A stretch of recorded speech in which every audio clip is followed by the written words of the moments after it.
amigos, ¿qué tal? Muy buenos días. Sean todos bienvenidos a esta edición de Despierta con CDN. ¿Cómo amanecen? Esperemos que estén muy bien. Nuestras mejores energías, los mejores deseos para arrancar este miércoles, ombligo de la semana, 17 de noviembre. Atentos a varias informaciones que están en desarrollo. Nuestros equipos reporteriles están desplegados. Algunos van hacia Bonao, otros están haciendo algunas tareas acá en el Distrito Nacional.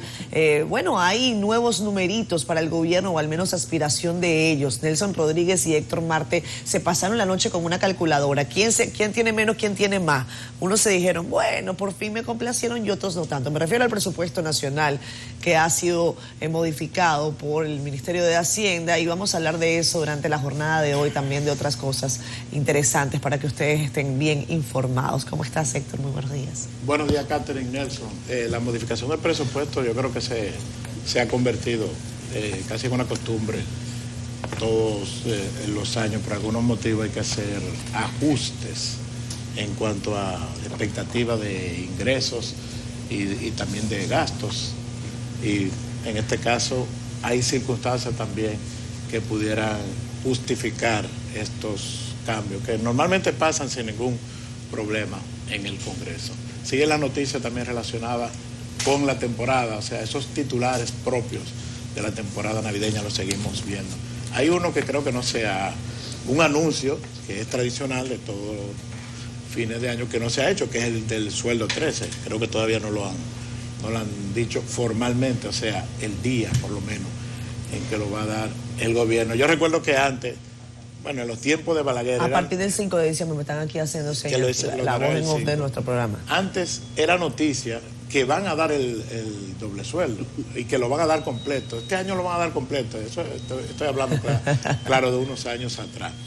Pero ahora que siempre hay expectativa con relación a la fecha, que normalmente los gobiernos lo dan a principios de diciembre, la primera semana de diciembre. Recuerdo que en una ocasión el expresidente Hipólito Mejía lo dio tarde y eso fue un problema. Y él decía que era para que rindieran los chelitos, para que no se quedara la gente en olla en enero, pero realmente esa fue una decisión que no gustó mucho en ese momento. Hipólito lo dividió en dos, el doble, era asunto que había poco cuarto, y él se inventó eso, y que la segunda mitad para enero, qué locura más grande. Bueno, por lo menos por aquí en el Desayuno del Caribe hace un par de semanas estuvo el presidente de la Liga Municipal y dijo que a partir del día 5 los cabildos todos darán el doble sueldo con recursos propios. Y ayer el director de presupuesto Rijo, ante la queja de la gente de la tarjetica que van a repartir y que de 1.500 pesos, dijo que va a ser el doble, aunque Rijo ha pifiado tanto en declaraciones. Esperemos que aquí sea así. Sí, hay que ponerlo ahí, o sea, que en vez de una tarjetica de 1.500, porque la gente dice que lo que da, eso da para un mulo y una ala de pollo, 1.500 pesos y una telera, para no exagerar, y van a dar y que dos tarjetas de 1.500 pesos. Yo te dije que no seas tan optimista con la telera, que acuérdate que el pan se quedó a 2 por 15. La telera viene en cara. Y a propósito de la modificación del presupuesto, esta no es la del complementario o suplementario de mitad de año, sino que el gobierno dice que ha mejorado tanto la situación económica que va a tener ingresos adicionales por unos 63.600 millones de pesos. Entonces lo consigna en el presupuesto y va a tener un gasto neto de 13.000 millones, es decir, que va a caminar, a correr un poco más el dinero en estas Navidades. Al principio del programa yo creo que hay algo que no se quede en la alcoba, y es el divorcio ya formal de Margarita y de Leonel. Sí, ya, listo, oficial. Es oficial, son dos figuras públicas. Bueno. No es que uno se esté metiendo en pleito de marido y mujer, pero realmente ese divorcio se inició por la política. Ellos políticamente estaban divorciados de hace tiempo. Pero ¿La política los unió y la política los separó? Quizás. Sí, me gustó de Margarita, que ellos dicen que se quedan como amigos. A veces eso es un decir. Tienen una hija de por medio que se van a dedicar a impulsarla, a darle el mejor trato. Pero lea usted políticamente ese divorcio entre el PLD y la Fuerza del Pueblo, porque se puede hacer esa extrapolación. Aquí nosotros tempranito en Despierta con CDN, como decía Catherine, tenemos un programa muy variado, una entrevista central con el ministro de Industria y Comercio y MIPYME, don Víctor Ito Bisonó de ASA, nuestro invitado de hoy, o fue el invitado a la entrevista especial almuerzo de CDN del Caribe. Aquí estamos, jóvenes. Bueno, yo creo que también antes de que vayamos al contenido del programa, hay una información que está en desarrollo, se la compartí a mis compañeros cuando llegué, y es muy odioso empezar así la mañana y doloroso además, porque compañeros, cuando venía hacia CDN hoy antes de las 6:10 de la mañana, 6:15, atravesé la urbanización Piantini y específicamente venía yo manejando por la calle Max Enríquez Ureña.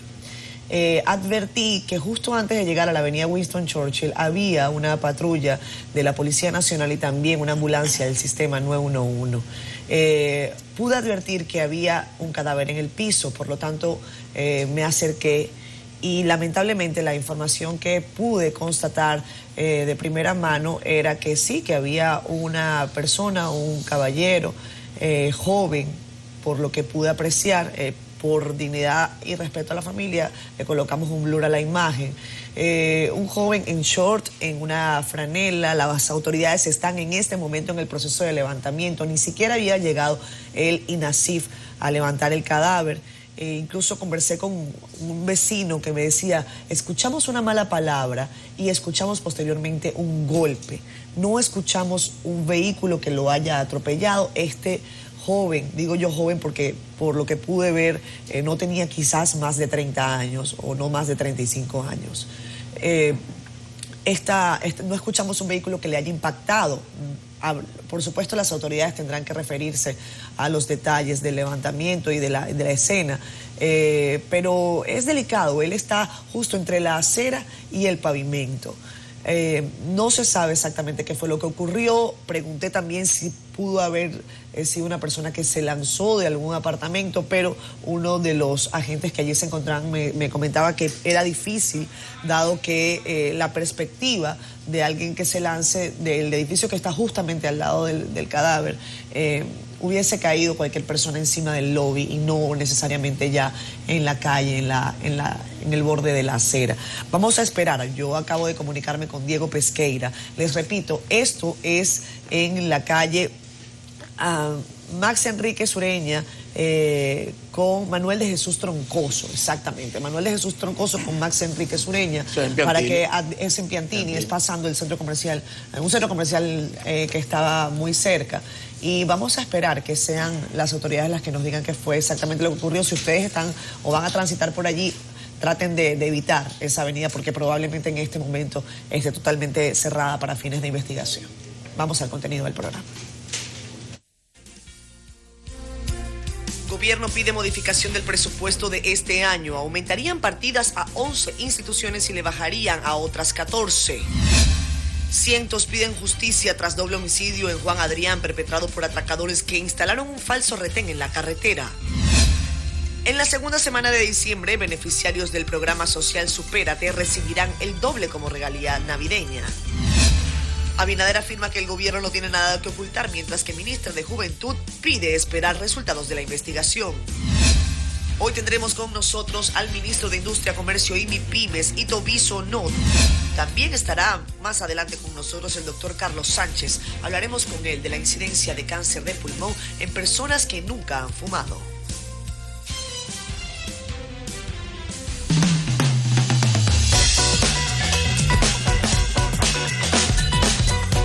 Francisco Medrano nos presenta a continuación las portadas del Caribe y CDN. Hola Héctor, gracias. Con mucho gusto estamos con ustedes en esta entrega de información, este segmento de Despierta con CDN. Saludos para Catherine y para Nelson Rodríguez. Vamos de inmediato a verificar la portada del periódico El Caribe en este miércoles 17 del mes de noviembre. Iniciamos esta información con Ito Bisonó, quien afirma que los ojos del mundo se están puestos sobre el país para invertir. El ministro de Industria y Comercio es el entrevistado especial de El Caribe CDN.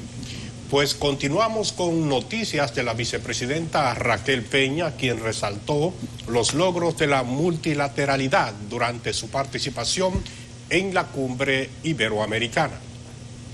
En temas económicos, el gobierno anticipa mayores recaudaciones y es que la recuperación ha motivado una nueva modificación del presupuesto del año 2021. En otra información, el Caribe nos trae el fin de una unión que nació con divorcio político. La ex vicepresidenta Margarita Cedeño confirmó su divorcio con el expresidente Leonel Fernández. En otro orden, de acuerdo a un estudio, el 32% de las mujeres cree que debe obedecer al esposo, mientras confirma que el 95% de las féminas víctimas de violencia en el trabajo o en espacios públicos no denuncian los maltratos. En materia electoral, el Partido de la Liberación Dominicana y la Fuerza del Pueblo objetan puntos de resolución de precampaña. Ambos rechazan la prohibición de la publicación de encuestas. Están viendo en pantalla la contraportada del periódico El Caribe en este día con noticias de los Tigres del Licey que vuelven a vencer a las Águilas Ibaeñas.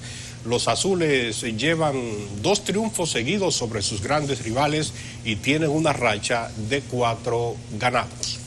Vamos ahora a invitarles para que accedan a nuestro portal digital www.cdn.com.do. Aquí usted puede conocer informaciones locales e internacionales, como esta en el ámbito local, que indica que el Senado dio inicio a la lectura íntegra del proyecto de reforma al Código Penal. Acceda a nuestro portal www.cdn.com.do para que amplíe esta y otras noticias y también adquiera nuestra edición impresa del periódico El Caribe para que esté completamente informado. Héctor, hasta aquí el final de este segmento. Retorno contigo. Gracias, Medrano.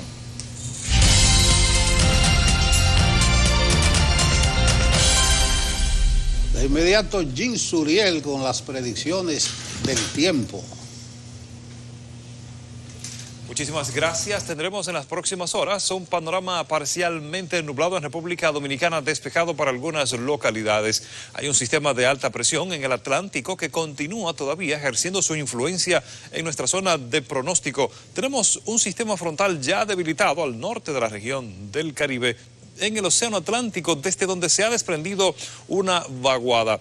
En las próximas horas no tendremos precipitaciones en el territorio dominicano, pero para esta tarde algunos fragmentos nubosos estarán llegando desde el Atlántico hasta el territorio dominicano y es por eso que podrían registrarse algunos chubascos de corta duración en la tarde y también en la noche hacia el noreste, parte de la región del Cibao, igualmente hacia la cordillera central, pero no serán precipitaciones de importancia. Las próximas 24 horas seguirán con este mismo patrón meteorológico y para esta noche y la madrugada tendremos la llegada de los vientos del este-noreste arrastrando, además de la nubosidad, esa masa de aire fría localizada al norte de la región del Caribe. Sigue muy fresco el ambiente hacia la mitad norte de República Dominicana, incluyendo la zona montañosa de la cordillera central.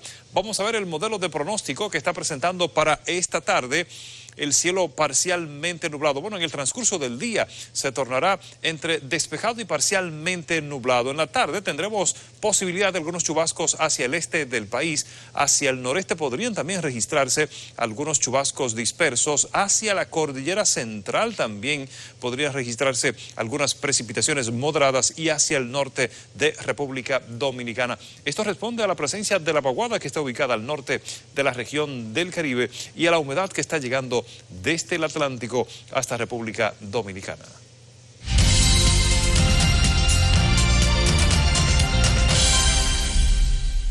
En este momento saludamos a la audiencia a través de redes sociales. Queremos leer sus inquietudes y compartirlas, además con los que están revisando también este espacio, no necesariamente en plataformas digitales, sino también en sus casas, en sus trabajos, en fin. Pavel Aquino con nosotros, Mel Argüello dice, buen día equipo, buenos días también para ti. José Ignacio Luzón preguntando cuál ha sido el impacto de los camiones fuera del Distrito Nacional. Atención Hugo Veras, estamos muy atentos, queremos saber cuál es el informe de ese plan piloto que durante algunos días, ¿cuántos fueron? Bueno, terminó el por lo día menos 7. una semana, creo que fue por lo menos una semana. Terminó el 7 de noviembre. Que estuvimos sin tapones, no, sin camiones, que por lo general ocasionan tapones. Sería bueno que esa dirección de la alcaldía pormenorizara los detalles, al igual que el Intran, si es que les interesa, si es que el Intran le importa algo, que no sea meter la cucharita para nada más sus intereses. Carlos García nos dice, Obras Públicas aún no hacen nada para corregir el problema de agua que hay en la autopista Duarte del kilómetro 22, donde se forma un tapón en el trayecto Cibao-Santo Domingo. Atención, señores de Obras Públicas. Técnicos, por cierto, algunos ingenieros me han manifestado preocupación porque escucharon el tema del asfaltado. Insisten en que incluso se está asfaltando sobre los puentes y que eso podría devenir en un colapso de la estructura. Entonces revisen lo que están haciendo, porque cuando vienen a ver se desata un pandemonium, que Dios no lo quiera. Revisen eso. Sí, a propósito del kilómetro 22, ahí entre el 18 y el 22, ese gran charco que se hace cuando llueve, tengo varias denuncias, incluso está como tarea pendiente en el Caribe. Las autoridades lo que dicen que ellos rompieron parte del medio muro New Jersey, pero el agua lo que cruza de un carril a otro. Pero ese caso lo tenemos en agenda porque realmente es perturbador la situación que se produce alrededor del kilómetro 22, kilómetro 18 de la autopista Duarte. Bueno, me escribe también Aneudis Tejada Araujo desde Puerto Rico, la bella Borinquen. Un abrazo para la gente linda de Puerto Rico. Qué ganas de estar por allá. Se nos quedó a nosotros un plan de viajar, el equipo de Despierta con CDN, a la vecina de Puerto Rico, pero vamos a ver si lo retomamos. Gracias, querido amigo, por tu comentario tempranito por aquí. Mel Argüello está comentando que ella está muy triste porque hoy en los Países Bajos están en mapa negro. Por cada 100.000 habitantes se reportan 1.570 infectados diarios. Están preocupados en Holanda por esta situación. Dice que se siente impotente y triste porque han tenido que volver a las restricciones. Y yo creo que es eso a lo que hay que atender, a no tener que pasar por ese desasosiego de nuevo. A propósito de Mel Argüello, anoche vi un reportaje. Están siendo estrictos en los lugares públicos la presentación de la tarjeta de vacunación para entrar. Estricto. Y aquí tanto que lloriquean. Siga, dama. Pregúntame él por Susan Castaño. Está de vacaciones, tiene unos días de vacaciones. Un abrazo para todos ustedes. Francisco Aquino Mejía también comenta sobre Yulisa. Yulisa está resolviendo unos asuntos personales fuera del país. Regresará, si Dios lo permite, el próximo lunes. Vamos a una pausa y venimos ya.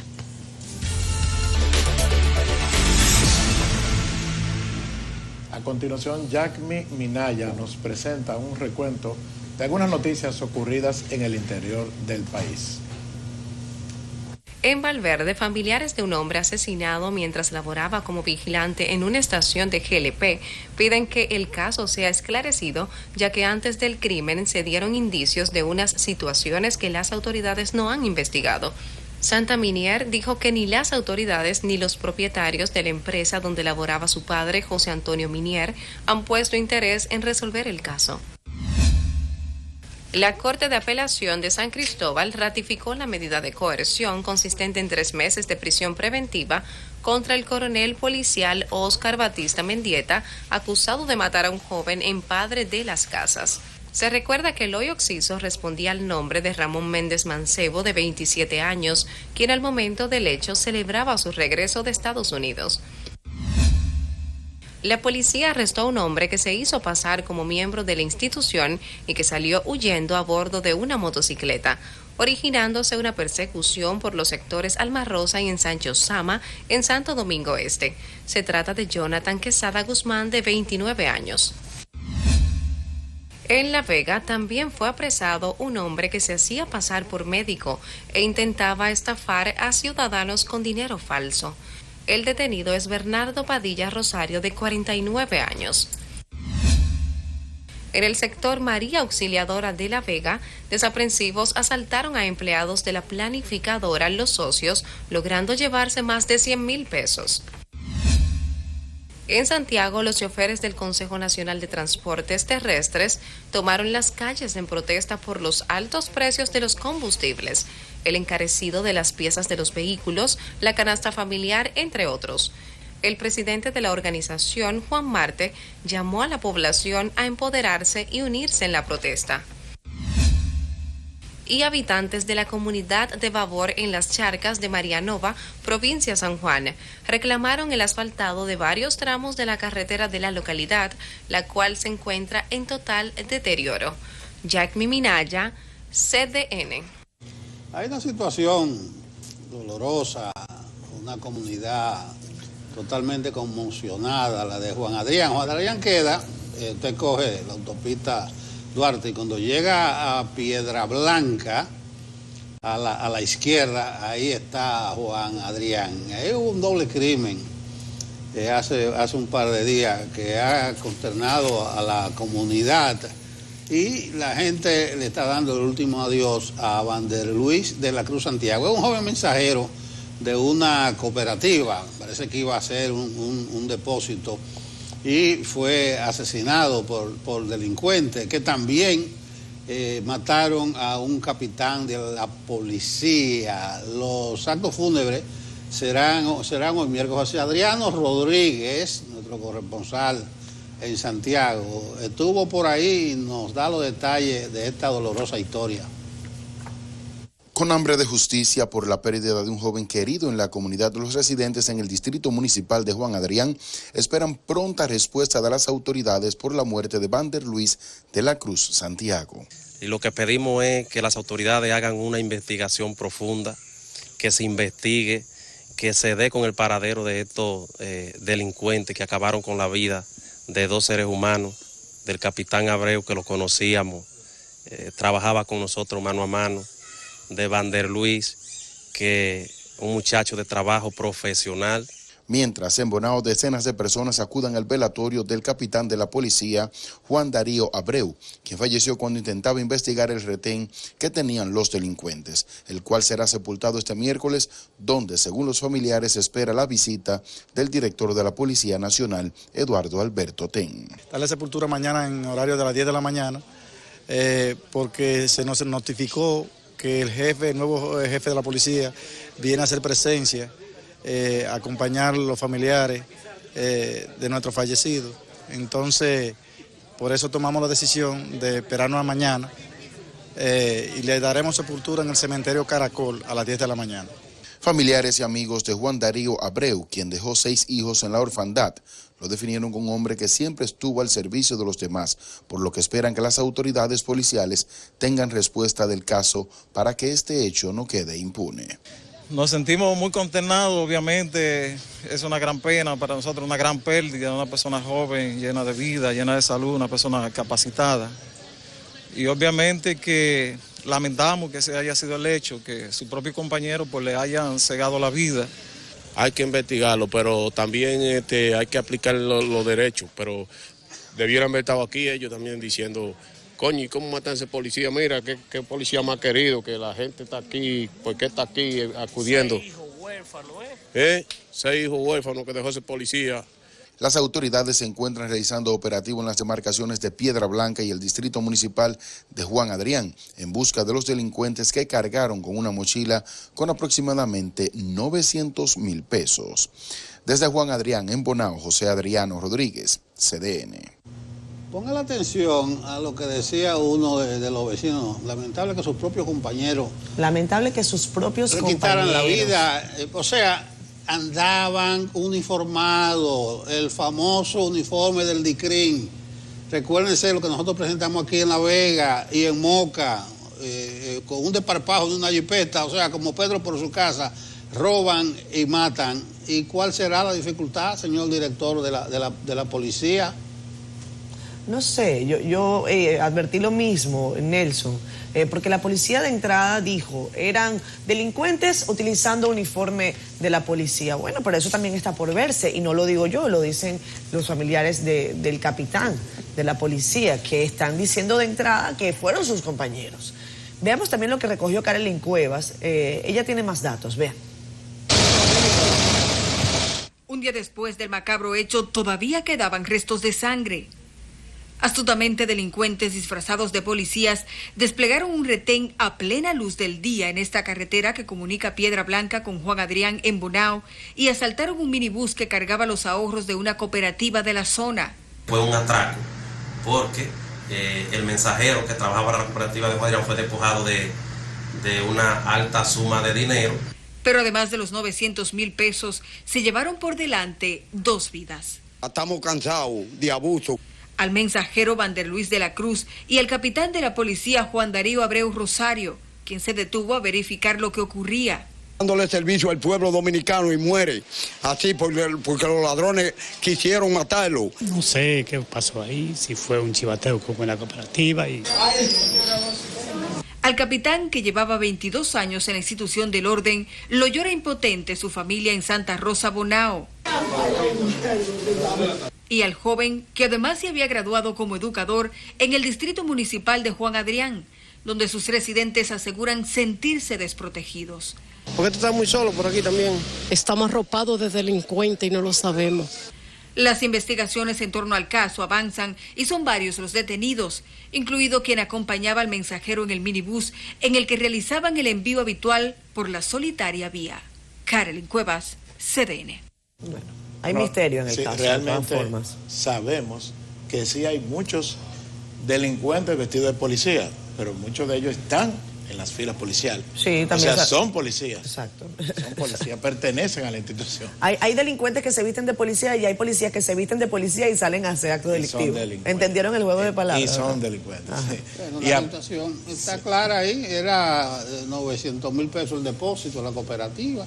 Alguien dice a lo mejor fue un chivateo, lo que se sabía ahí que se llevaba el dinero. Y el policía que dirigía un destacamento cercano, bien querido en la comunidad, trató de hacer su trabajo, trató de intervenir, trató de ver lo que pasaba y también se lo llevaban de encuentro. Anoten eso, porque uno siempre critica el comportamiento de los otros policías, pero son muchos los que caen cumpliendo con su deber. Exactamente. Actuando con responsabilidad, porque él podía mirar para otro lado, o seguir de largo, o ni siquiera intentar pasar por ahí, pero lo cualitativo es que parece, según la versión de la comunidad, que son policías. Y si no son policías, varios atracos de uniformados del DICRIN en La Vega, en Moca, en Bonao, parece que su centro de operaciones está en esa zona. Y todos los comunitarios denuncian la situación de delincuencia, de criminalidad. Decía nuestro ministro de Interior que en los sectores de barrio seguro, no sé cómo es que le llaman, mi barrio, ha bajado la delincuencia en un 60, entre un 40 y un 60%. Eso no es un asunto de un barrio, Chu. El asunto de la violencia, de la criminalidad, se lo está llevando de encuentro a este gobierno. Entonces ponga la atención, porque ya el plan de, ¿cómo se llama el abogado de Nueva York que vino? Giuliani, eso no dio resultado. Ahora vienen unos policías. Pero ahora vino el alcalde de Nueva York, a ver. También, en Nueva York, que no pueden con la delincuencia, nos van a ayudar y nos van a asesorar a nosotros. Pero ojo con ese hecho. Le hemos puesto el acento durante varios minutos a Juan Adrián, a esos crímenes, señores, porque no podemos permanecer indiferentes. Ese tipo de cosas no pueden ser pasados por debajo de la mesa. Y el comportamiento policial también tiene que ser más transparente, tiene que ser más explícito. La policía se acostumbra a dar versiones, a dejarlo por la mitad. Yo digo una cosa que no viene al caso.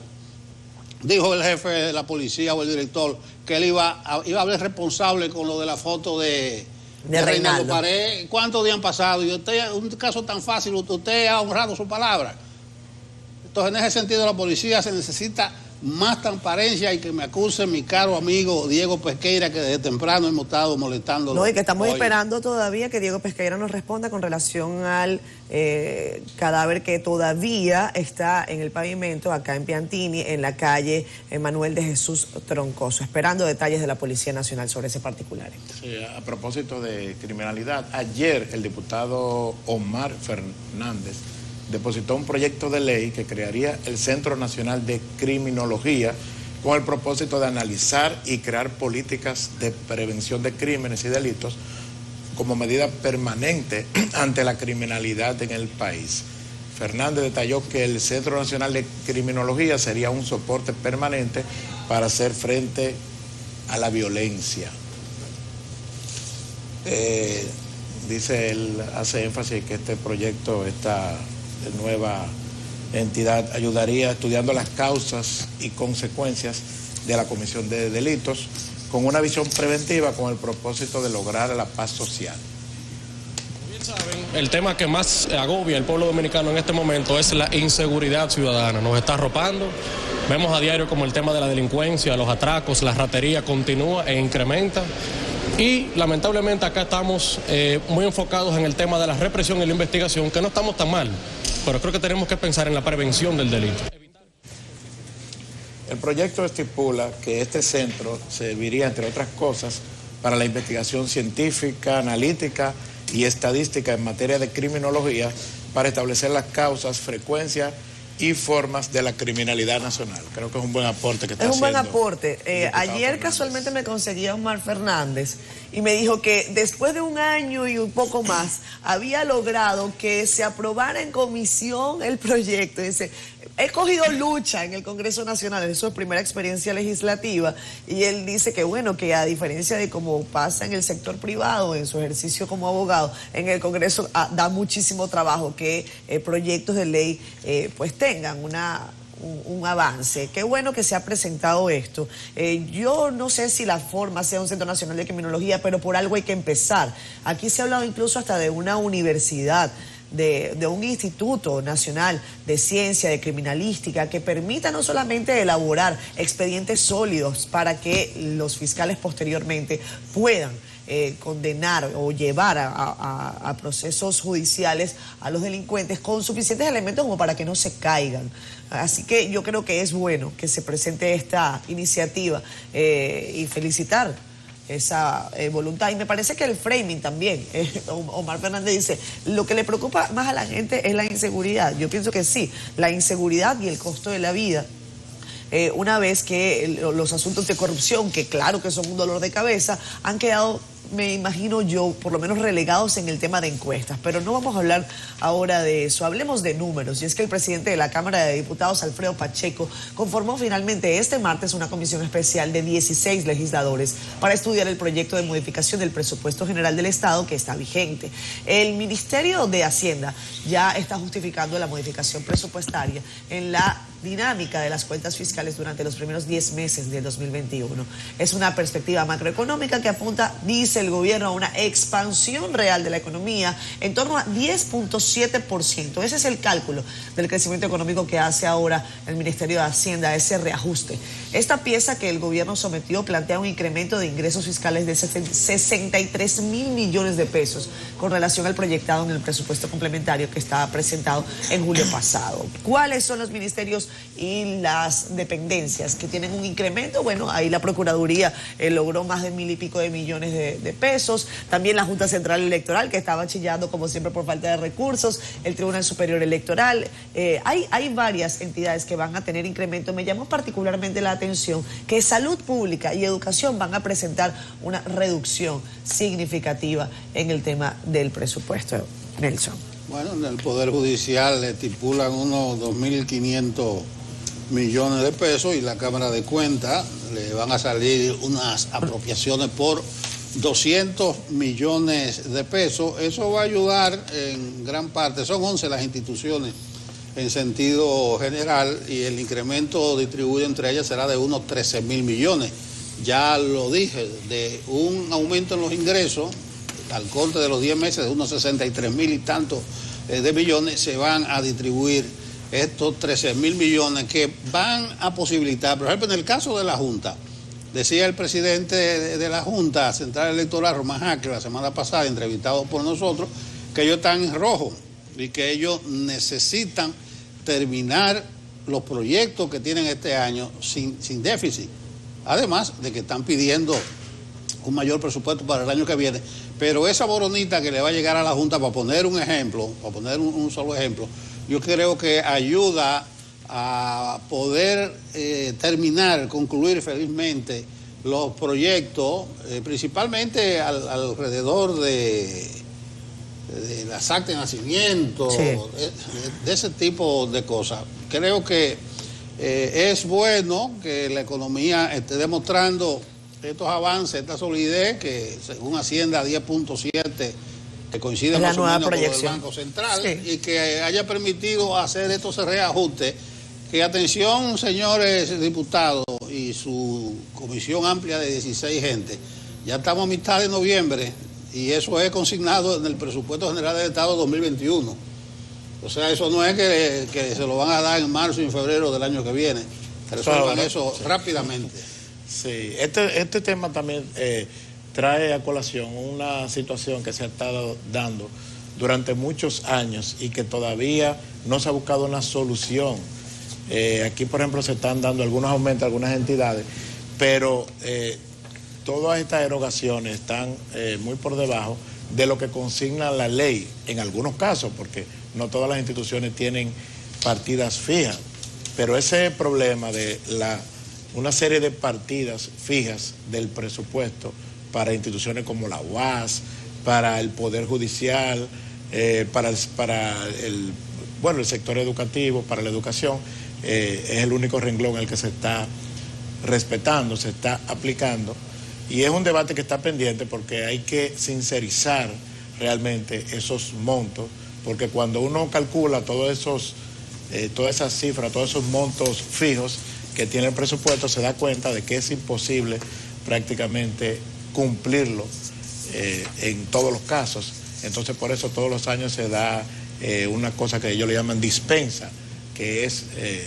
no la voy a cumplir por razones atendibles, o sea, nadie está obligado a lo imposible, pero realmente ya es tiempo de que venga un debate sobre ese tema y seamos sinceros con relación a esos montos, bajarlo. Bueno, el de los cabildos, por ejemplo, es un presupuesto es el 10% del presupuesto y nunca se ha acercado, creo que ni siquiera el 5%. Claro. Mire, déjenme terminar a propósito del número de presupuesto con una positiva. El Ministerio de Educación anunció que por haber cumplido las metas que le pone el Ministerio de Administración Pública del sistema de supervisión, van a dar un sueldo 14. Es decir, atención personal administrativo de educación, además de su sueldo 13, su doble, viene un sueldo 14. Hay dinero en educación. A la pausa y venimos con la entrevista. ¿Y eso no será para que se acabe el ruido del navío? No, es unas normas establecidas. Ellos lograron sobrepasar el 80%. Está bien, pero el anuncio. No, pero el anuncio es para su personal administrativo. Bueno, pero eso no es para consumo de los eso hace ruido abajo. Venimos con Hito Bisonó.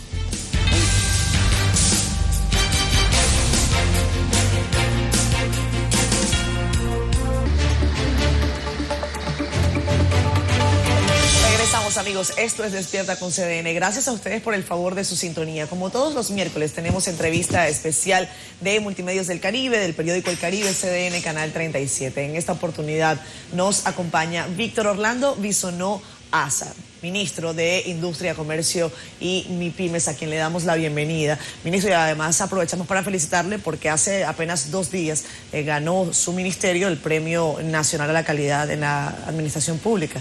Gracias por estar acá. Bueno, muchas gracias a ustedes por la invitación el día de hoy, Catherine. Para mí es un placer porque ya hablábamos fuera de cámara el tiempo que nos pasamos aquí con el programa Entre Políticos, ¿verdad? Varios años, buena experiencia y espero que lo reediten pronto. Es un compromiso. Sí, y luego ciertamente mencionas el premio a la calidad que le han otorgado al ministerio. Y nosotros recibimos en representación de los 2.269 empleados que conforman el ministerio. Un ministerio que cuando nosotros llegamos, bueno, pues no había participado, estaba en una puntuación, si se quiere, una evaluación muy distante a la del día de hoy.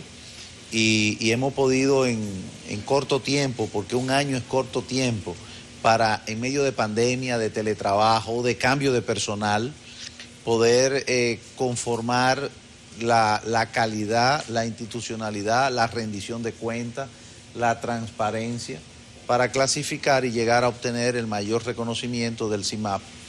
A nosotros nos llena de orgullo y le agradecemos a nuestro equipo que ha hecho eso posible. Oro. Está buena esa. Usted está como un niño con juguete nuevo. Sí, no, porque realmente hay que asignarle su importancia que tiene eso, y además la visión de conjunto de equipo que tú le das es muy, muy significativo. Vamos a hablar un poco del mercado de los combustibles, la perspectiva en sentido general, porque por donde quiera que lo veo no me da bien. Por ejemplo, en el presupuesto general del Estado del 22, ahí tiene una media del dólar de 62, pero las proyecciones que hacen, lo que saben de eso es para 80 para el año que viene. ¿Cuáles son las perspectivas del mercado de los carburantes? Sí, es bueno que hablemos de una vez de los hidrocarburos, que a mí como a ustedes les inquieta, y que luego después también nos dejen desarrollar lo que es el ministerio en su conjunto, que es mucho más que eso. Por ejemplo, la economía a nivel nacional hay que ver cómo ha reaccionado, cómo se ha dinamizado y quiénes son los responsables. Pero volviendo a tu pregunta, Nelson, ciertamente cuando nosotros llegamos al ministerio, el barril de petróleo estaba a 42.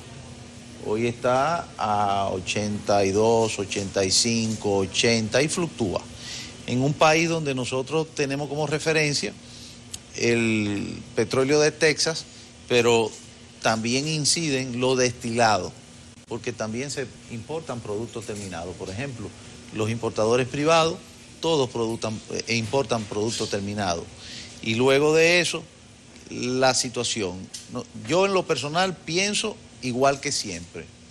Nosotros quisiéramos menos carga tributaria y nuestro compromiso de lo que paga el ciudadano como impuesto sea usado de una manera transparente y eficiente. Y ya, ahorita hablábamos del reconocimiento al ministerio, que es parte de ¿qué? De los ahorros que ha tenido el ministerio, por ejemplo en las nóminas, que nos han permitido a nosotros formar a los técnicos que tenemos allá, y además de eso pagar muchas de las prestaciones que hemos pagado. Entonces, ¿qué hay hoy día? Una época de pandemia. Nadie la quiere, pero hay que ver qué ha pasado con los commodities a nivel mundial. No solamente el caso del petróleo. Podemos hablar también de todo lo que importa a un país como el nuestro, que es parte de una isla, y entonces importa maíz, importa sorgo, importa soya, importa petróleo, importa acero, importa todos los componentes y materia prima de la mayoría de las cosas que aquí se producen, y por lo tanto importa una inflación. Y fluctúa. Y así como fluctúan esa materia prima, fluctúa el petróleo. ¿Qué ha hecho el gobierno del presidente Luis Abinader y su equipo económico? Y nosotros lo representamos, que es al que nos toca tratar el tema. Que se ha subvencionado el tema de los combustibles con más de 12.000 millones de pesos a la fecha, para que no suban como han estado en los mercados internacionales. Nosotros al día de hoy subvencionamos, hablando en números redondos, 30 pesos al GLP, por ejemplo, 30 pesos al gasoil regular, por ejemplo. Cada fin de semana 600 y pico de millones de pesos, 400 millones de pesos, fluctúa y se anuncia. Por primera vez también nosotros cuando llegamos, colgamos, y ahí está en nuestras páginas del ministerio, cómo es la estructuración de los valores de los combustibles. Y además de eso, también se dice el porqué de la fluctuación y también cuánto cuesta y cuánto absorbe el gobierno. Yo le voy a poner un ejemplo. Todos nosotros, incluyéndome a mí, tenemos relacionado en los Estados Unidos, tenemos relacionado en España, tenemos relacionado en Italia, en cualquier parte del mundo. Hoy en los Estados Unidos, el galón de combustible, dependiendo, cada estado tiene sus impuestos, pues vale de 4 a 5, 6 dólares el galón. ¿Verdad que sí? Estados Unidos produce petróleo, refina combustible, y ese es el precio. Imagínense entonces nosotros que lo tenemos que comprar, que tenemos que traerlo aquí, que hay que depositarlo en una tanquería, que hay que transportarlo y que hay que llevarlo a la gasolinera y venderlo, y tenemos los precios más o menos similares. Y esto es sin haber contado los impuestos, que aquí son de un 48%, más o menos. Y que en época de pandemia ha sido muy difícil, y en época donde se propuso una reforma, que hubiera quizás sido posible rebajarlo si se pone otro tipo de gravamen o entrada al gobierno, pero que no se pudo hacer, entonces es muy difícil plantear la reestructuración de esas cargas tributarias en ese momento. Y esa es la realidad, una realidad que a mí es el que más me impacta y yo quisiera ser el que dé las mejores noticias, porque a mí es que me toca cada viernes, todos los viernes, ¿verdad? No solamente los memes, que son muy graciosos algunos de ellos, sino que hasta mi mamá, que no tiene que ver con eso, a veces sufre. Entonces, pero es una realidad de la vida, del mercado, con la que yo mantengo mi misma posición. El que lo ve, claro, con una visión analítica y seria, nosotros quisiéramos que hubiera menos carga, y la otra parte que sí la hemos cumplido y la representa el presidente Abinader es que se use con transparencia los recursos que paga el ciudadano en impuestos. Pero si lo vemos en perspectiva y la calificamos, no son buenas. Pero sea buena o de cualquier noticia, no depende de nosotros. No depende de nosotros, y sería cuesta arriba hacer pronósticos que ya anteriormente a mí mismo me han costado. Por ejemplo, cuando nosotros llegamos, ¿qué hubiéramos nosotros querido? Y así lo expresamos. Bueno, ahora viene el invierno, siempre suben en el invierno porque se gasta más en la época de frío, y esperemos que después de invierno baje, pero no bajaron. Entonces te dicen, tú dijiste que iba a bajar después de invierno. No, yo hice un análisis con las proyecciones y la data de siempre, ¿verdad? Y que están ahí para todo el mundo, y sucedió que no pasó igual que siempre. Entonces, Nelson, hay que esperar ver qué pasa con esto, que antes de ayer decía la segunda de la FED en los Estados Unidos, que ahora la que manda es la pandemia es la que sabe, y todos los días tenemos noticias diferentes. Sí, eso está muy bien, y la preocupación yo creo que es de todo el mundo. Hay una incertidumbre respecto a los precios, respecto a todo lo que está pasando a nivel internacional, y el gobierno está preocupado por todo lo que está gastando. Sin embargo, a mí me gustaría saber, a futuro, ¿se plantea el gobierno revisar los impuestos, pero también revisar los beneficios que le dan los importadores, que usted sabe que son muy altos, a los importadores de GLP sobre todo, y de todos los combustibles? ¿Hay alguna posibilidad de revisar esas decisiones que son por ley o porque son administrativas? Porque yo creo que hay como un conjunto de todo para el tema de los combustibles. Bueno, primero la parte de la revisión de la reforma fiscal que se iba a hacer, y de la cual yo me inscribía en que hay que esperar, y gracias a Dios eso pasó, porque hay una potencia de inversión extranjera y una inversión local que ha sacado la cara y que ha dinamizado la economía en República Dominicana. Lo otro que hay de algún tipo de exención, o es de ley o es de tema de incentivos fiscales, que no dependen del Ministerio de Industria y Comercio y que tendrían que revisarse con la ley. Yo sí te puedo decir que en el 2019 habían una cantidad de incentivos o de exenciones por 21.000 millones de pesos. En tu renglón. No, lo lleva en el tema de hidrocarburos. Exacto. Pero eso lo lleva Hacienda. Ok. Y nosotros lo revisamos y llevamos un cotejo. Pero a este año marcábamos 14.000 millones de pesos. Y vuelvo y digo, con exenciones de ley. Ahora, ¿qué había ahí también de diferencia? Que en una política que aplicamos desde que llegamos, tratar de cambiar la matriz a gas natural, cambiar la matriz a hidrocarburos que sean más económicos, más eficientes y menos dañinos para el medio ambiente. Ejemplo, la zona franca de Heinz en Bonao pasó de consumir hidrocarburos líquidos a biomasa. Entonces ya eso que por ley ya no se registra. Y eso nosotros lo hemos ido empujando. Ahora, ¿qué pasa? Volvemos a la pandemia. ¿En cuánto estaba el gas natural? En 2. ¿En cuánto está ahora? En 6. Se triplicó. ¿En cuánto estaba el carbón? ¿Y en cuánto está hoy? Entonces esas son situaciones que por más discusiones que nosotros tengamos de variación de precios, no la domina la República Dominicana. Y basta y sobra con abrir un periódico e irse a ver lo que está pasando en España o en Europa entera con el tema de la energía eléctrica y el costo de la energía eléctrica, que depende del gas natural, un gas que en principio era mucho más barato, más eficiente, más amigable con el medio ambiente, y hoy en día hay apagones. en España, por ejemplo, o en China, o en que utilizan mucho carbón. Entonces eso es un panorama que si lo queremos politizar, siempre va a haber gente que te salga con su trabajo, porque el trabajo es demeritar, digo, aquí en República Dominicana, tratar de demeritar el del otro, combatirlo y no razonarlo. Pero si lo vemos, en República Dominicana se han subsidiado con 12.000 millones y lo importante es, en términos general, que el impacto de las importaciones de los commodities en República Dominicana ha impactado, pero no hay desabastecimiento y la economía sigue creciendo y tenemos una recuperación de empleo que es realmente sorprendente. Ministro, usted señalaba que en la carga fiscal en los combustibles de un 48%, me imagino que usted se refiere a las gasolinas, porque hay algunos derivados como el GLP que apenas tiene la mitad del proyecto del ad valorem.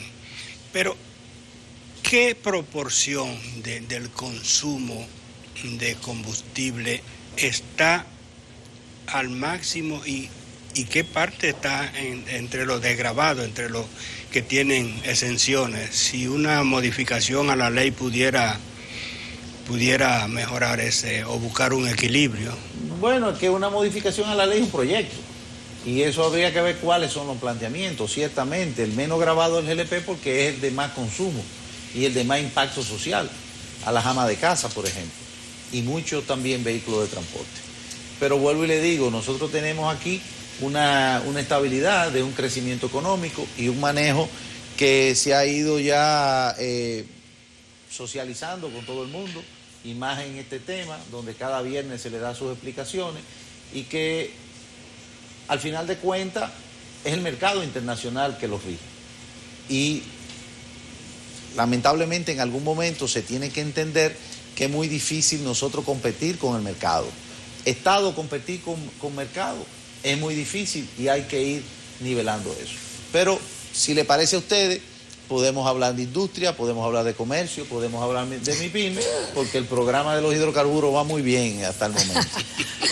Pues que es lo que más nos preocupa, es como usted decía. O podemos invitar a Felito también para que venga y hable, que él sabe del negocio.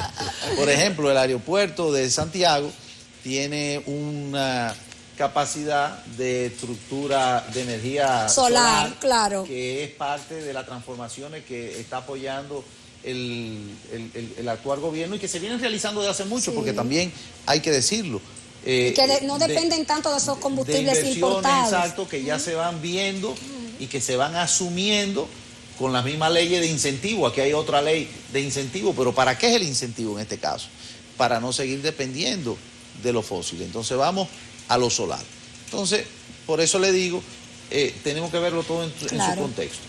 Ministro, hablemos de exportaciones y de cuál ha sido el trabajo que ha emprendido el Ministerio para proteger algunos rubros del país que podían verse afectados por decisiones de otras naciones. El caso específico del tabaco, me llamó la atención que al parecer República Dominicana ha pasado un check en cuanto a lo que parecía ser una medida que iba a ir en contra de las finanzas nacionales.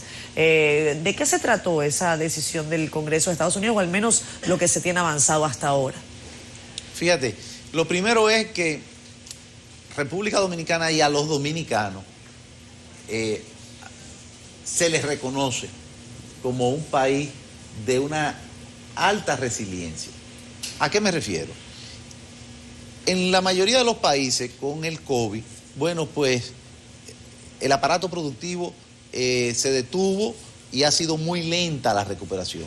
En República Dominicana los sectores crecieron. Incluso en pandemia, cuando nosotros llegamos, habían 130.000 empleos. No bajó a cero, 130.000. Nosotros hoy día tenemos 180.000 empleos directos en zona franca. Los mayores números en los últimos 15 años de empleos directos en zona franca. Por cada empleo que tiene zona franca directo, se multiplican por 3 indirectos. Aquellos que son el transporte, que le hacen la comida, que le dan servicio a las maquinarias, 3 empleos indirectos. Entonces, uno de esos renglones fue el tabaco. El tabaco creció un 49% solamente en el mercado americano.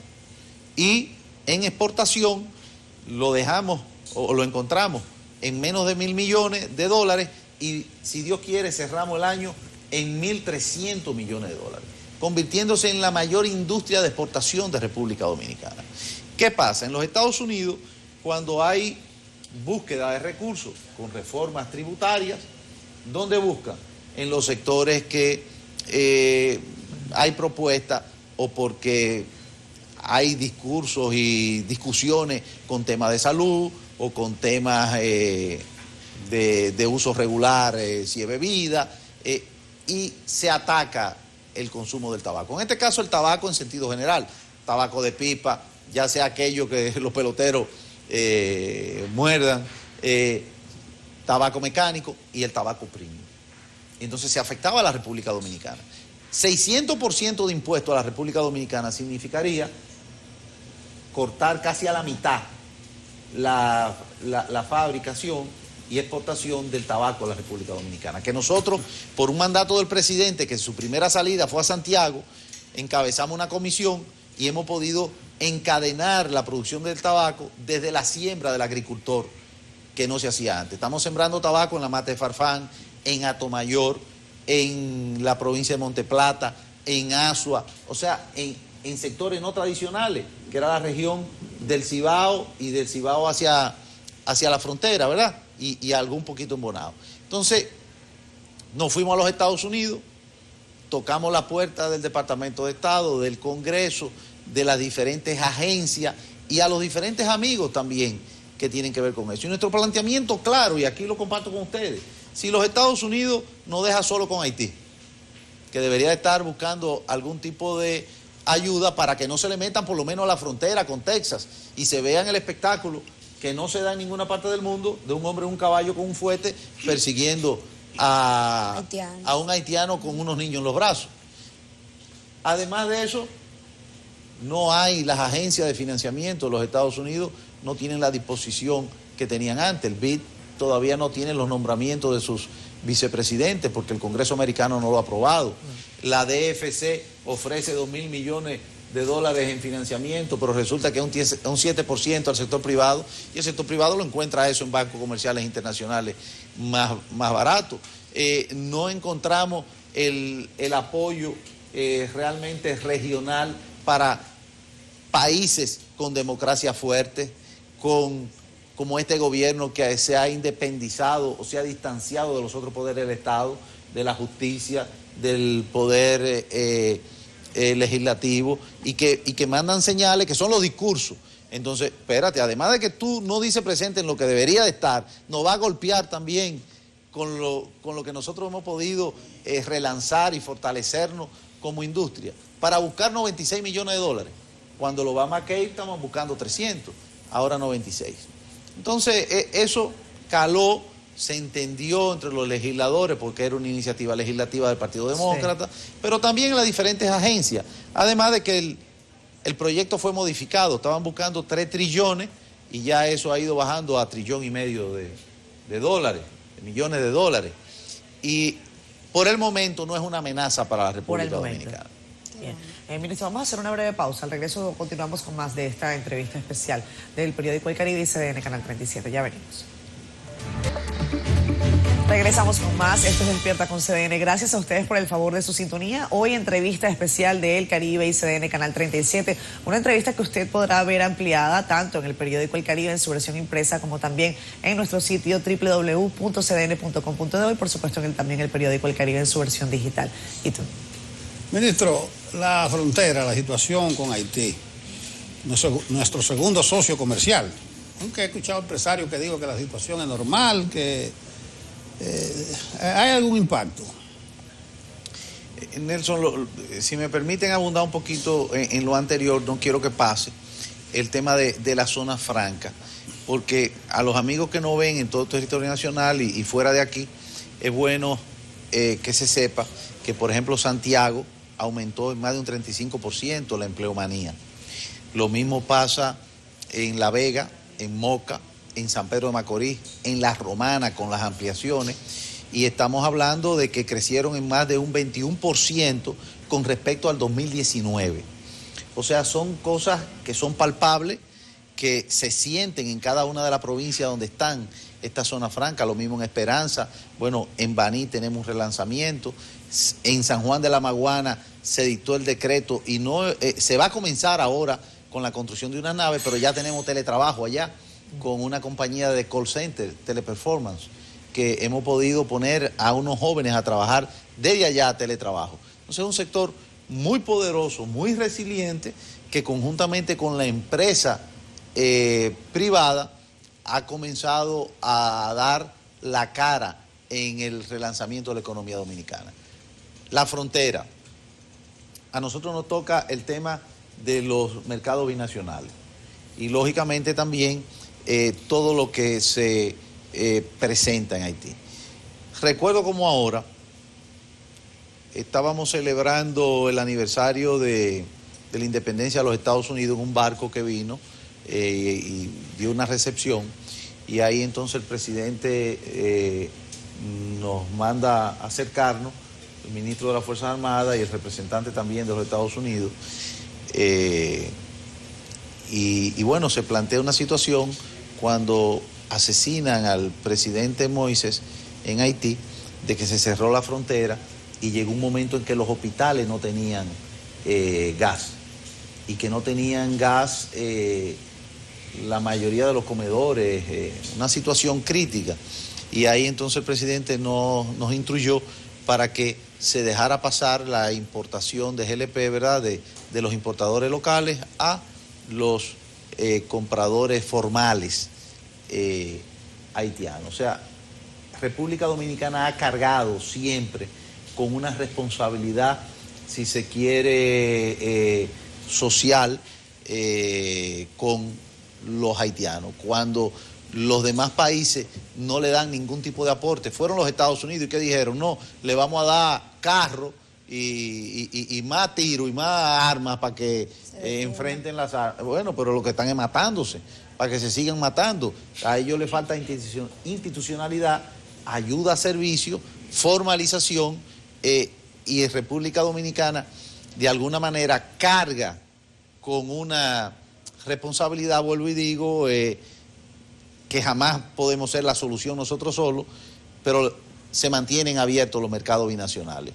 Y cuando nosotros vemos esas imágenes que hay en pantalla, en las aglomeraciones, lamentablemente más es el tumulto que se presenta que lo que se le atiende o lo que demandan.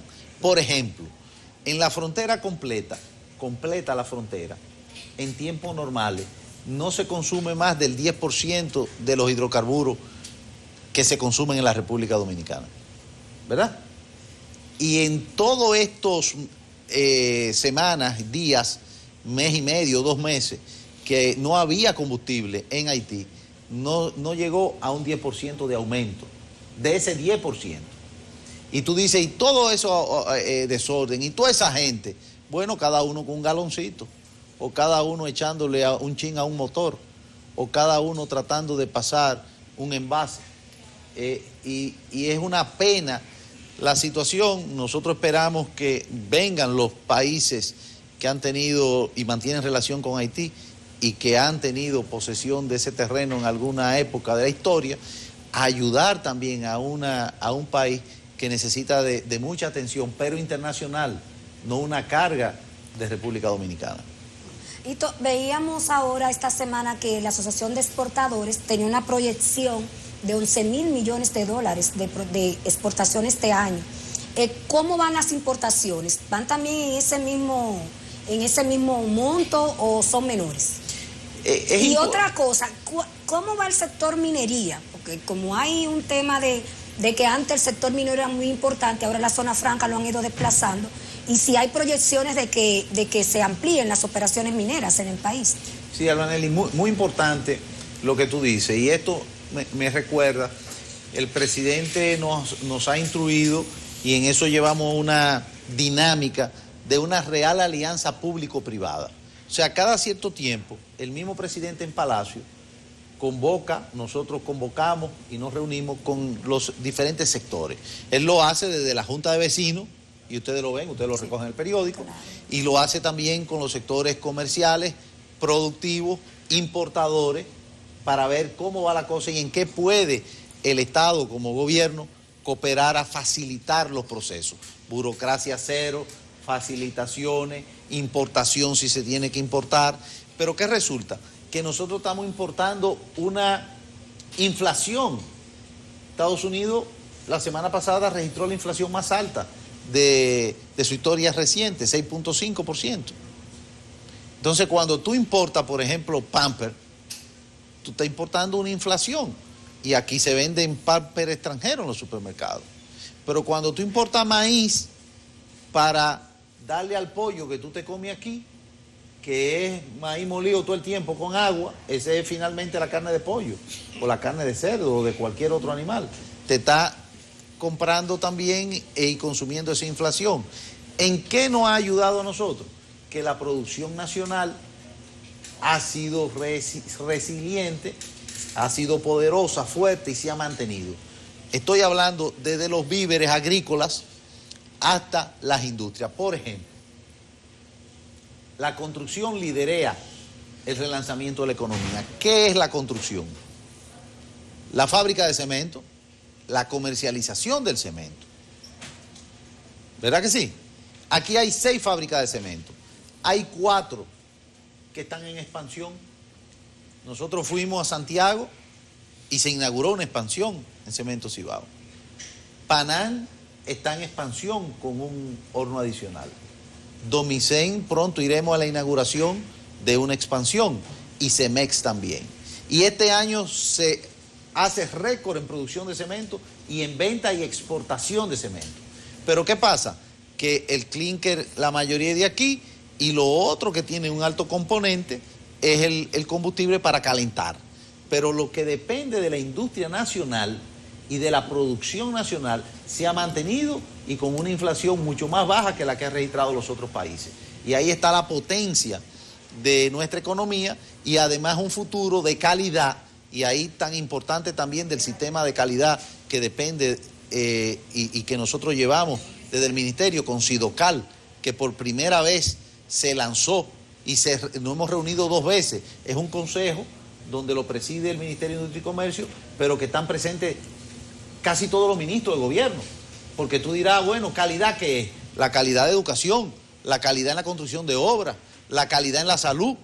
Y por primera vez se puso en actividad el sistema de calidad en la República Dominicana. Y entonces el sistema de calidad, ¿en qué va? En que nosotros podamos exportar productos de calidad y en cantidad. Y eso es lo que se está buscando, para nosotros también poder tener una economía fuerte que exporte y que reciba muchos dólares por la exportación. Ministro, usted ha insistido mucho en tratar el tema de la recuperación económica y citó uno de los componentes cuando se refirió al tema de las MIPYME, que es una área que parece que concita mucho interés al punto de que logró una transformación del nombre del ministerio para agregarle MIPYME. O sea, ¿qué tan importante y qué empuje ha logrado darle el ministerio a ese sector que pueda ser cuantificado? Lo primero es que en todos los países el tejido mayor son MIPYME. Por ejemplo, aquí hablamos de bares y restaurantes y mucha gente cree que estamos hablando de otro sector, pero es un sector MIPYME. Un bar y un restaurante, ¿cuántos empleados tiene? Son MIPYME. Y la gran mayoría de esos negocios, por ejemplo, tienen una rotación muy grande. Abren, duran 2 o 3 años y vuelven y cierran y vuelven y abren otro en otro sitio. El tejido de MIPYME. Nuestra tarea cuando llegamos, lo primero fue fortalecer el registro de la MIPYME para que tengan una participación de un 20% que le da la ley de compra y contratación del Estado y un 5% especializado para la MIPYME mujer, que no existía el registro de MIPYME mujer. Y en lo que va de estos años, nosotros tenemos ya más de 15.500 registros de MIPYME. Doblamos, triplicamos los últimos 4 años para atrás en registro de MIPYME. Pero le damos seguimiento con los centros MIPYME que ya existían y habían hecho un buen trabajo y nosotros lo hemos seguido potencializando, los centros MIPYME a nivel nacional, donde ahí formalizamos, lo ayudamos a que los procesos internos de su negocio sean eficientes para que puedan sobrevivir. Le damos la oportunidad de acceso al crédito. Por ejemplo, Promipyme, que es una de las instituciones también que nosotros tutelamos, ya ha colocado más de 10.000 millones de pesos en todo el tejido de las MIPYMES a nivel nacional.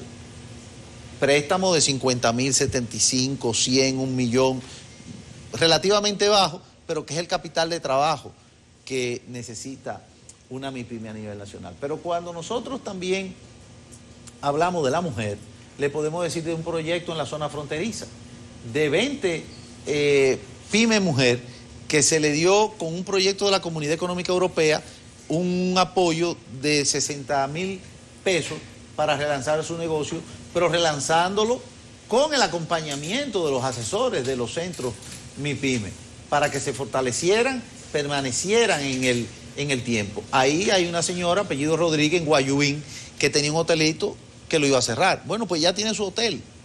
Otro hotel en Pedernales, que ya tienen aire acondicionado, con los proyectos de los centros MIPYME y de los apoyos a todo lo que tiene que ver con la MIPYME, que es muy importante para nosotros, y ahí llevamos también una serie de proyectos para dar seguimiento. Ahora estamos haciendo una encuesta que no se hizo, pero no se terminó, ni se publicó, ni se le da continuidad, y cuando se busca hacer los levantamientos de cualquier información es para ver el comportamiento y ver hacia dónde se acciona.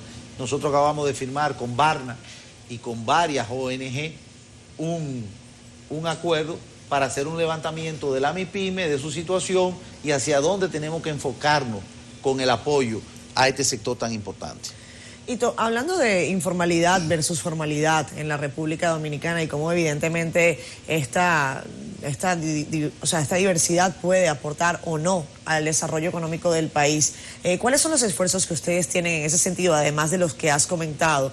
Sobre todo en un momento en que el presidente de la República y el gobierno ha dicho no vamos a hacer reforma fiscal, pero los recursos de igual manera hay que buscarlos. Ustedes dicen estamos asumiendo semanalmente un costo importante para no transferirlo directamente al usuario.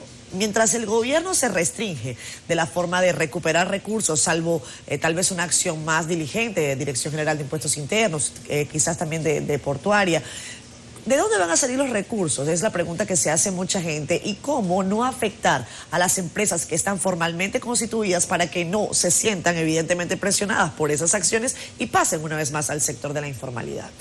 No, lo primero es que este gobierno, perdón, ha tenido la oportunidad de demostrar el despilfarro que había del presupuesto nacional anteriormente y el ahorro que se ha podido hacer de los recursos del Estado.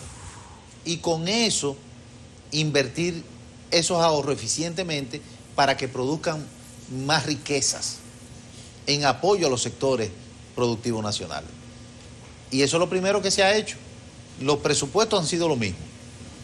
Por ejemplo, el año pasado se hicieron 2 recortes en el presupuesto de nuestro ministerio. El primero de 600 millones y el segundo de 300 y pico. Y aparte de eso, nosotros en nómina hemos ahorrado casi cerca de 400 millones de pesos en lo que va de año. Entonces, ¿cómo se usaba el dinero y cómo se usa ahora? Lo segundo, buscar la manera de formalizar a los sectores que son informales y que lo que paguen lo que tienen que pagar, no por abajo de lo que tienen que pagar. Entonces, esas son tareas que se están haciendo, que ustedes ven los anuncios tanto de la DGI con una ejecutoria muy eficiente, de aduanas también en sus recaudaciones, que han ido subiendo y que ese dinero se implementa en lo que hay que hacer. Esto, la perspectiva para el 22, bueno, el Banco Central dice que terminaremos muy bien, por encima de 10, la inflación cerca de los rangos meta. ¿Cómo ve el ministro de Industria y Comercio la perspectiva de la economía dominicana en sentido general para el próximo año? Yo te lo pudiera decir desde el punto de vista personal, pero siempre van a ser mis aspiraciones y si se quiere, lógicamente, en defensa de la gestión que yo represento y del gobierno del que yo participo, del presidente Abinader. Pero si vamos al Fondo Monetario Internacional, el Fondo Monetario Internacional dice que nosotros vamos a ser la economía que más va a crecer en la región de América. Si vamos al Banco Mundial, el Banco Mundial dice lo mismo, que la economía dominicana es la más saludable y la que va a tener el mayor crecimiento en la región. Y hablan ya de 2 cifras bajas, de un 10%, 9.5, 10%. Y si nosotros vamos al Banco Central de la República Dominicana, el Banco Central dice que vamos a cerrar en 11 o en 12% de una economía que viene de un 6% negativo. Entonces, lo interesante de esto es comparado con qué, porque siempre está eso. Bueno, tú tienes un 10, pero y si los otros tienen un 30, tú estás por abajo. Ahora, si los otros crecen 5.5, entonces tú estás por arriba de ellos. ¿Qué es lo que pasa con República Dominicana con respecto a los países de la región? Y se pronostica que para el año que viene nosotros vamos a mantener un crecimiento de un 5.5, que es muy bueno. Con un jabón en el sancocho, el endeudamiento, mordiendo el 70% del PIB. Así, no al toro que llega buey. El endeudamiento ha ido bajando por los ahorros.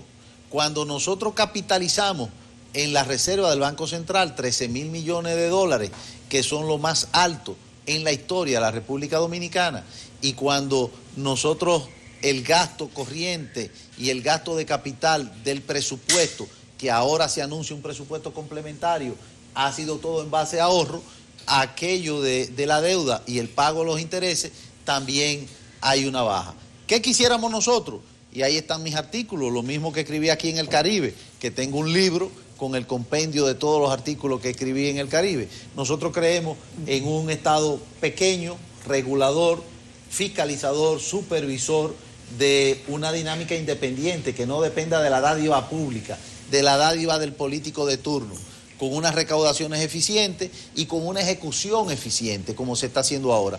Pero no lo podemos resolver en un año, ni podemos tampoco, vuelvo y digo, con una pandemia, nosotros decir lo que, porque por ejemplo, pasó la pandemia, pero tanto el gobierno anterior, no solamente nosotros, tuvo que gastar en salud, tuvo que gastar en los policías 24 horas en la calle, tuvo que gastar en una serie de cosas que no estaban contempladas en el presupuesto, como no pudo ejecutar otras.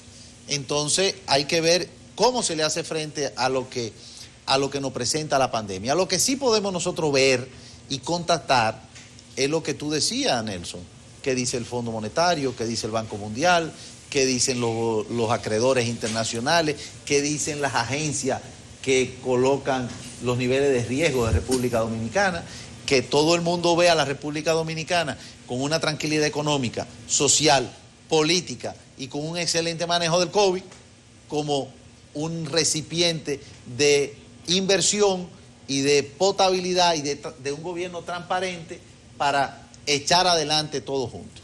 Hito, tenemos que despedir la entrevista, se nos ha acabado el tiempo. Estamos a ley de 15 días, un poco menos, para que arranque ya la temporada decembrina. ¿Expectativas comerciales para esa festividad de parte de usted?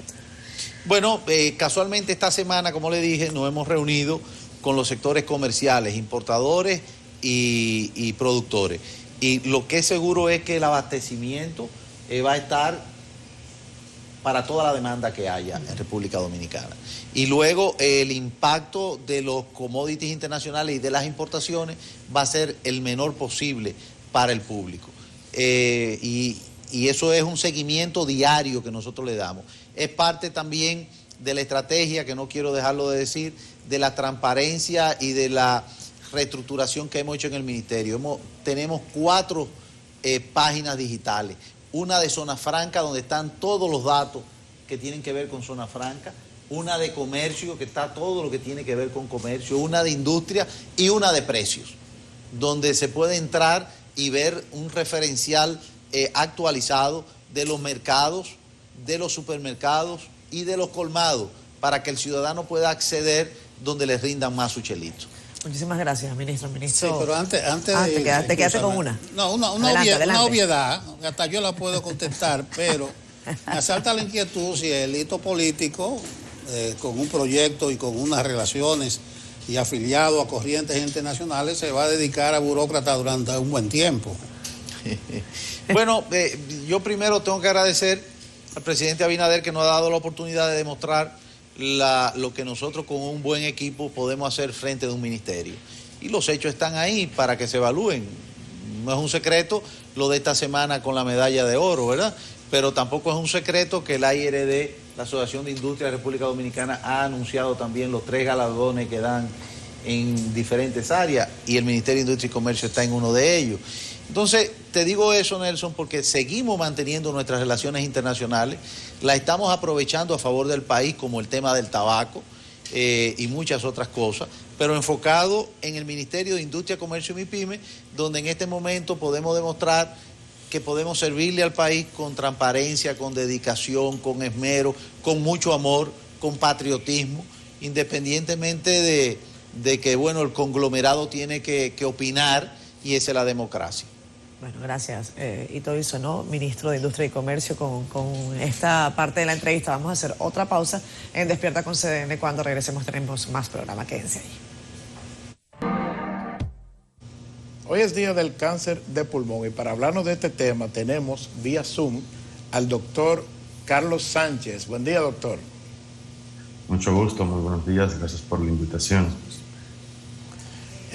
El cáncer de pulmón normalmente se asocia al uso de cigarrillo, del tabaco. O sea, siempre se ha dicho que los fumadores conforman la población más vulnerable para este cáncer, pero sabemos que hay otras razones, otras causas. ¿Qué nos puede decir sobre eso? Sí, bueno, le comento, todos pensamos, la mayoría de la población piensa que el cáncer de pulmón se debe necesariamente al fumado. Sin embargo, casi un 37 a un 40% de los pacientes que padecen de cáncer de pulmón nunca se han puesto un cigarrillo en la boca. Y esto se debe a veces a que algunos pacientes han sido expuestos a algunos gases, como gases de combustión, al radón, pero hoy en día se están viendo muchos casos de pacientes que presentan mutaciones. Ustedes saben de que ya hoy en día no hablamos de un solo cáncer, ya no hablamos de que existe un cáncer de mama, un cáncer de pulmón. Hay cáncer de pulmón y hay varios subtipos moleculares de cáncer. Entonces esos subtipos moleculares de cáncer que atacan a estas personas son de índole genético y afectan a personas que nunca han fumado e incluso a pacientes jóvenes. Doctor, ¿usted podría decirnos qué es el gas radón doméstico? El gas radón doméstico es un gas radioactivo que se forma de manera natural y se ha visto más en países industrializados, específicamente en ciudades muy grandes como la ciudad de Nueva York. Pero nosotros no escapamos a esto, puede aparecer en algunos otros lugares, especialmente en ciertas casas que tengan muchos años, etcétera, etcétera. Doctor Guzmán, cuéntanos por favor, en materia de tratamiento, ¿qué tanto se ha avanzado una vez que se diagnostica esta enfermedad, cáncer de pulmón? Por lo general las personas lo asocian con una enfermedad casi catastrófica. Sin embargo, por favor, coméntenos cómo ha avanzado la ciencia, la tecnología para el tratamiento de esta enfermedad. Claro que sí, como les comentaba, ya no se habla de un solo tipo de cáncer de pulmón, por lo tanto se han desarrollado terapias target para cada uno de esos tipos de cáncer. Más de los descubiertos o de los que se conocen, hay más de 30 subtipos moleculares y ya muchos de ellos, más de la mitad, tienen tratamiento target para tratar a estos pacientes. Entonces, sí tenemos herramientas que puedan ayudar a tratar esta enfermedad. Sin embargo, sí tenemos un problema con el cáncer de pulmón y es que esta enfermedad tiene signos y síntomas muy parecidos a otras enfermedades. Y muchas veces cuando una persona es joven y no ha fumado y empieza a presentar estos síntomas, pueden ser confundibles con otras enfermedades como una neumonía o simplemente el paciente se siente mal y no lo reporta a su médico. Siempre es recomendable de que los pacientes, una vez que vengan algo extraño, un paciente joven que tenga una neumonía de más de 3 meses o 2 meses, bueno, vaya a su neumólogo y a su oncólogo para que lo trate y lo traten, no solamente lo diagnostiquen, sino que también le den el tratamiento oportuno. ¿Qué cifra tenemos a mano, doctor, de la incidencia del cáncer de pulmón a nivel global? No sé si también la podemos... Claro que sí. ¿Podemos dar alguna cifra a nivel local también, o sea, del país? Sí, mire, el cáncer de pulmón a nivel global es la causa de muerte más alta para hombres y para mujeres. Tomen en cuenta que para mujeres es cáncer de mama, solo para mujeres, y solo para hombres cáncer de próstata. Sin embargo, cuando combinamos las estadísticas, el cáncer de pulmón es el cáncer que más pacientes mata. Y eso pasa por lo que les explicaba anteriormente. Hay un issue con el diagnóstico de la enfermedad. Hay que buscar la forma de que tratemos de diagnosticar a estos pacientes de manera más temprana para que tengan un mejor pronóstico. Si los diagnosticamos temprano, es posible inclusive cura en algunos de estos pacientes. Si ya están en un estado metastásico, donde ya tienen el cáncer se ha movido a otras partes del cuerpo, pues ya ahí lo que se busca es que el paciente sobreviva con la mayor calidad de vida. En las mujeres la proporción es alta, doctor. Bueno, el cáncer de pulmón en pacientes que no son fumadoras es más alta en mujeres que en hombres. En el caso de los fumadores es más alto en hombres que en mujeres. Y en sentido general, usted dice que el 36% de los pacientes de cáncer nunca fumaron, pero de todos modos sigue siendo significativa la cifra de los fumadores. Así es, sigue siendo muy significativa y ahí hay un dato anecdótico. Durante la Segunda Guerra Mundial, a los soldados se les ponía cigarrillos para que calmaran sus nervios. Y en esa época sí existía el cigarrillo y la gente fumaba y todo lo demás. Pero cuando fueron a la guerra, que se hicieron prácticamente adictos al cigarrillo, llegaron a sus países, esto se generalizó y empezaron a aparecer aparecer el cáncer de pulmón de una manera más visible para toda la sociedad. Hoy en día se están viendo otros tipos, o se van a ver en el futuro, otro tipo de cáncer con las nuevas formas de fumado que existen. Posiblemente esta enfermedad se pudiera adelantar a generaciones más jóvenes debido a estas tendencias. Hay un caso que no sé si es leyenda urbana, pero uno lo emplea mucho. Los no fumadores en un ambiente de fumadores, principalmente en espacios cerrados, dicen que el efecto es determinante. Sí, de hecho los fumadores pasivos sí son parte de las estadísticas de los pacientes que son afectados por el cáncer del pulmón, de los cuales nunca se han puesto cigarrillo en la boca, sin embargo de manera pasiva han estado expuestos y por eso pueden desarrollar la enfermedad. Doctor, hablemos de expectativa de vida. Una vez se inicia tratamiento, ¿cuál es la referencia que ustedes tienen en personas que tienen este tipo de padecimiento? Bueno, si el paciente es diagnosticado de manera temprana y no tiene metástasis, el paciente tiene la posibilidad de curarse.